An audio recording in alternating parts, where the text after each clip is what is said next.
The designer here has asked a couple of questions. The first is fairly easy and straightforward. He asks, how do you measure the area, in this case of the gravel, paving or fill in this area? And the second is he's having some difficulty putting bricks as an edging around here. You may be able to see the array command as sort of moving the bricks around in an inappropriate way. So let's deal with the first question. How do we calculate the area of a polyline? If I zoom in on here and pick the polyline, hatching's been applied to that polyline. GCAD Plus can calculate and does calculate all the time the area of that polyline. So if we look over here, the area sits in this part of the properties box, and it's calculated in square units. So this is the area in square millimeters. So you have to shift, if you're working in the metric area, which we are now, shift the decimal place by 6 to make that 26.3. An easier way perhaps of doing that is to use one of the tools on the tools drop down, measure the area of a closed polyline and label. So let's demonstrate where the prompt says select a closed boundary line to mark area value. I think we could improve that prompt. We might do that in the next version of GCAD Plus. So we have to select that same boundary line there. It's probably got there's another line there that's pretty thick, which now we've got it.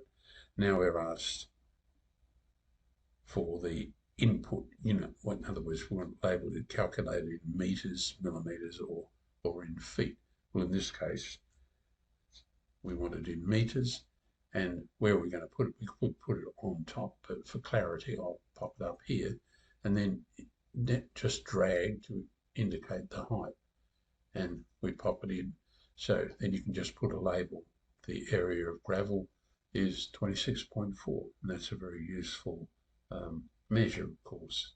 The second question, how do I get the array command to work with this block? So the block's been made. Notice that the base point for the block is off to the end here. It's not, we recommend making a block of a brick, in this case brick edging, but put the base point of the block in the center before you run the array command, and I think that will solve the problem. But I've also marked in red the boundary of what is going to be a lawned area. You can see over here in the properties box, it's an arc, and it's often easier to put a whole circle in here and use the polar array command around a circle, and that's what I'm attempting to do over here. So I've just copied the design here. It's actually a good idea to make several copies of your base layout and then experiment. And so what I've done now in this copy, I've put a circle around that, what will be a grassed area. We want to edge it with a brick. Now, here's the edging, which has worked nicely. But if we pick it, what I've done is create a new brick. I've just called it small brick 2. And you will notice that the base point of that brick right in the center, that means as it rotates around the circle now, it'll get copied with us. So there are some important things to look at here. So let's run through the array command, and it's found on the modify drop down, and it's relatively complex. We're going to have a polar array in this case. We need to select the object to rotate around. I'm going to cancel for the moment and go to the blocks, and I've made small brick 2 and insert it into the drawing, and I'm going to pop it at one of the quadrants of the circle there. So that sits very nicely at that orientation. You could change the orientation here. You could grab the block, of course, and rotate it around with polar on. We can easily do that. But just for the moment, to show it relatively easily, I think, we now have a block placed here, and we're going to rotate it anti-clockwise around that circle, and when we finish, we can just trim off the section we don't need. So let's recall that array command. We'll select the block. We've now placed it. So I'll pick it. You see that our point marker is just a tiny dot in the center. And we hit enter, responding to the prompt, hit enter when finished. So we've set polar array, we've selected the object. We now want to pick a center point. And again, we need a snap or object snap to the center of this circle. So that's done.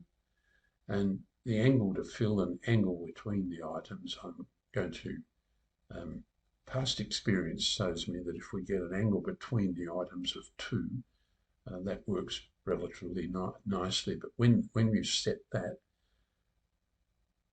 GCAD Plus will calculate the number of items required, and the angle to fill is 360. You could, I guess, have measured the angle of that arc earlier, but let's see how things go. We do want to rotate items as copied, and we do want to set to the object's default. These are terribly important because just as you would when you were laying the bricks in that circular pattern, you'd be rotating the brick slightly as you go around the circle. So we can say OK, and in everything goes. And we could now take that arc, if I can pick it, and copy it from its base point in the center, and then we could say put it there, and there's our, we need to get rid of all of the items in this area through here. And so that's a relatively simple matter of doing an arrays. You could do it laboriously. Leave that one there. Don't forget you've got an inclusive window that you could use to grab most of these, and we're done. Hit delete and they're done. I'd be inclined then to get rid of the circle that we just used. I'd be inclined then to make this into a block. I'm in the habit of making blocks called temp 1, 2 and 3 as I work through here, and the base point we'll have as the center of the arc. And that should now be a block. You might like to store it in your own My Symbols layer, and we'll just copy it, so we might use it later, from its center point to the center over here, center of this arc here.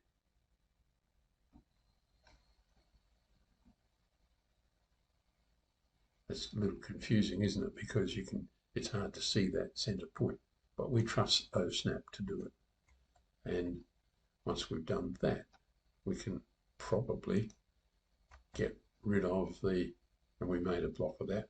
It's in position. We can explode it, break it up, and at that point now we might want to delete the red line, and there'll be another one underneath it, and we're done. Now we are going to have some extra editing in this zone through here. We're going to need to remove some paving there, redesign probably the garden bed area in that area, but I would leave it to, I hope we've answered the question, how do you work that array command? Now, I didn't in that original one. Of course, the paving, I forgot to eliminate the paving that was done by our designer. So there's a reasonable approach to it. I should have paid more attention to that.